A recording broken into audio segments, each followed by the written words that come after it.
అందరికీ నమస్కారం. ఈరోజు ముఖ్యంగా హోమ్ మినిస్టర్ గారికి అలాగే అనంతపురం జిల్లా ఎస్పీ గారికి తెలియజేయడం కోసం ముఖ్యంగా ఈ పత్రికా సమావేశం మీడియా సమావేశాన్ని ఏర్పాటు చేయడం జరిగింది. ముఖ్యంగా విషయం ఏమంటే, ఏదైతే గత ప్రభుత్వంలో వైసీపీకి సంబంధించిన హయాంలో ఉన్న ఏదైతే జరిగిందో కూటమి ప్రభుత్వం వచ్చినప్పటికి కూడా అదే అనేది ఇంకా రిపీట్ అవుతూ ఉన్నాయి. అధికారుల్లో ముఖ్యంగా రెవెన్యూ డిపార్ట్మెంట్ కావచ్చు, లేకుంటే పోలీస్ డిపార్ట్మెంట్లో కావచ్చు, అన్నిట్లో కూడా అదే జరుగుతూ ఉంది. గతంలో కంప్లైంట్ 2023 ఆ టైంలో ఇచ్చిన కంప్లైంట్లకు సంబంధించి దాంట్లోకి ఏం జరగలేదు, ఇప్పటికీ ఏం జరగలేదు.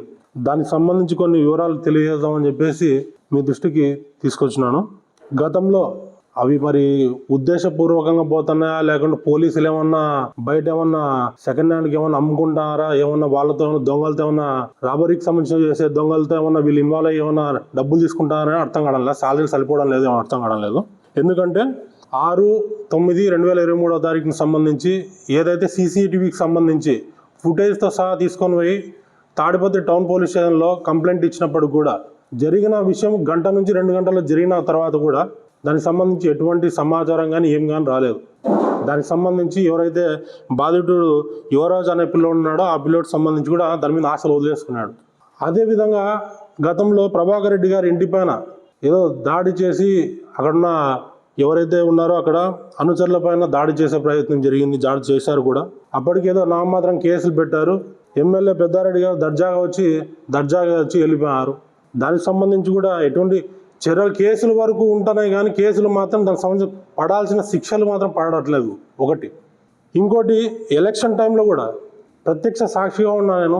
ఎలక్షన్ టైంలో కుట్రపూరితంగా అదే పనిగా ఇప్పుడైతే ఉన్న ఎమ్మెల్యే గారి పైన సంబంధించి వాళ్ళ అనుచరుల పైన కానీ దాడులు చేస్తే గన ఆ దాడికి సంబంధించి జనాలు ఇక్కడ టౌన్లో ఎక్కువ ఉన్నారు కాబట్టి ఓటర్స్ భయభ్రాంతులు గురి చేస్తే గన ఓటింగ్ శాతం తగ్గించి దాని ద్వారా మనం గెలుద్దామనేది ఒక కుటిలమైన ప్రయత్నం అయితే జరిగింది. ఆ టైంలో కూడా పోలీసులు విఫలమైనారు. ఎందుకంటే ఇది సెన్సిటివ్ ఏరియా అని తెలిసినప్పటికి కూడా అక్కడ పోటీ చేస్తున్న ఇరుపక్షాలకు సంబంధించి ఎస్కాట్కి సంబంధించి పోలీసు మొబిలైజ్ చేయాల్సింది. అది చేయకోకుండా మొదటి తప్పు చేసి దానికి సంబంధించి దాంట్లో వైసీపీ కుట్రలో పోలీసులు కూడా గతంలో భాగస్వామ్యం అయినారని తెలియజేస్తా ఉన్నా. ఇంకా ఇప్పుడు కూటమి ప్రభుత్వం వచ్చినప్పటికి కూడా ఎవరో కాదు, మా పార్టీకి సంబంధించి జనసేన పార్టీకి సంబంధించి ఒడుగురు మండల నాయకుడు అయినటువంటి దూద్వలి అనే నాయకుడికి సంబంధించిన స్థలాన్ని కొందరు దొంగ రిజిస్ట్రేషన్ చేయించుకున్నారు. ఆ రిజిస్ట్రేషన్ చేయించుకున్నారని చెప్పేసి డైరెక్ట్గా ఎస్ఐ గారు కంప్లైంట్ నెల రోజుల కింద ఇవ్వడం జరిగింది. మళ్ళీ సిఐ గారు కూడా తెలియజేయడం జరిగింది. డిఎస్పీ గారికి కూడా నేను ఫోన్లో మళ్ళీ తెలియజేసినా కానీ ఆయన ఇప్పుడు కావాలి అని చెప్పి 3 రోజుల కింద నేను మళ్ళీ ఫోన్ చేసినా కానీ ఆయన ఇప్పుడు కాదు మళ్ళా అని చెప్పారు. తర్వాత నేను ఫోన్ చేస్తే ఫోన్ లిఫ్ట్ చేయకుండా అన్నాడు. నేను అడుగుతా ఉన్నా, తాడిపత్రికి ఏమన్నా ఇక్కడ వచ్చాన పోలీసులకి ఏమన్నా అవుతుందా, లేకుంటే వాళ్ళు ఏమన్నా ఇక్కడ ఏమన్నా దందాలు చేస్తున్నారో నాకు అర్థం కావడంలా. తాడిపత్రిలో పోలీసులు ఎందుకు ఇట్లా తయారవుతున్నారు, ఎందుకు కేసులు తీసుకోరు నాకు అర్థం కాదు.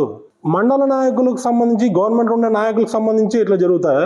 సాధారణ ప్రజలకు సంబంధించి ఏ విధమైన న్యాయం చేస్తారు మీరు ఖచ్చితంగా మీరు ఒకవేళ 2 నంబర్ దందాలు ఏమైనా చేసుకోవాలనుకుంటే బయట ఎక్కడన్నా పోయి చేసుకోండి.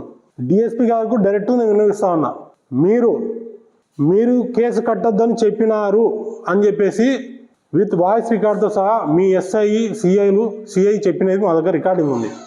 దానికి సంబంధించి కూడా మీకు పంపిస్తాం, పత్రికా విలేకరులకు మీ మీడియాకి అందరికి ఇస్తాం. ఎందుకు చెప్తున్నారు, దానికి మీకు వచ్చేది ఏంది?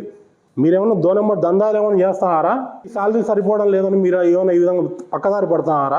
డిఎస్పీ గారు దీనికి ఖచ్చితంగా సమాధానం చెప్పాలా. సిఐ గారు ఏమో ఎస్ఐకి ఫోన్ చేసినా కానీ ఆయన నా మాట వినడం లేదంటారు. ఆయన ఎస్ఐ ఫోన్ చేస్తానా డిఎస్పీ కట్టొద్దని చెప్పినాడు. అంటే ఏం జరుగుతుంది ఇక్కడ? వైసీపీ పాలనకు సంబంధించిన రాక్షస పాలన కూటమి ప్రభుత్వంలో చేయాలనుకుంటే మాత్రం కుదరదు. మీకు క్లియర్గా చెప్తానా. మీరేమైనా కేసులు పెడతాము, అది చేస్తాము, ఎస్సీ కేసు పెడతాము, ఇది చేస్తామని చెప్పి భయపడడానికి ఆ ప్రతిపక్షంలో అపోజిట్లో ఉన్నప్పుడు మేము భయపడలేదు. మీరు దీనికి తగిన మూల్యం చెల్లించుకుంటారు కూడా తెలియజేస్తా ఉన్నా. మీరు దీనికి సంబంధించి స్పందించి కేసు కట్టాల్సిందే. తప్పు చేసిన వాడికి సంబంధించి శిక్ష ఎక్కువ ఎట్లా నాకు అర్థం కాదు. మీరు ఎందుకు పోలీసులు ఉంటారా నాకు అర్థం కాదు. నౌకరీ ఏం చేయకుండా నాకు అర్థం కాలే. డిఎస్పీ గారు ముఖ్యంగా మీకే చెప్తా ఉన్నా నేను, ఖచ్చితంగా మీరు కేసు కట్టాలా. లేకుంటే రిజైన్ చేస్తానా పోండి, లేకుంటే ఇక్కడ నుంచి తాడిపత్రి నుంచి బదిలీ చేసుకుని ఎక్కడికైనా పోండి. నేను కాకి డ్రెస్ వేసుకుంటానే ప్రజల కోసం పని చేయకోకుండా మీకు అంటే ఏం చేసుకోవాలని నాకు అర్థం కాదా? మీరు ఒకటే చెప్తా ఉన్నా, తాడిపత్రిలో పని చేయాలంటే మీరు కరెక్ట్గా పనిచేయండి, నిష్పక్షపాతంగా పనిచేయండి. ఎవరు వద్దంటారు మిమ్మల్ని? లేదు మేము ఉండలేము, మేము చేయలేమంటే వెళ్ళిపోండి, వేరే వాళ్ళని పంపిస్తాండి. సార్ మాకు చేత కాదని వెళ్ళిపోండి. ఇది ఉన్న విషయం. అయితే కేసులు పెట్టిన వాళ్ళపైన చర్యలు లేవు, చర్యలు తీసుకోవాలా. మా గవర్నమెంట్ సంబంధించి చంద్రబాబు నాయుడు గారికి కానీ, సీఎం గారికి, అలాగే డిప్యూటీ సీఎం పవన్ కళ్యాణ్ గారికి, హోమ్ మినిస్టర్ గారికి ప్రత్యేకంగా తెలియజేస్తున్నాను.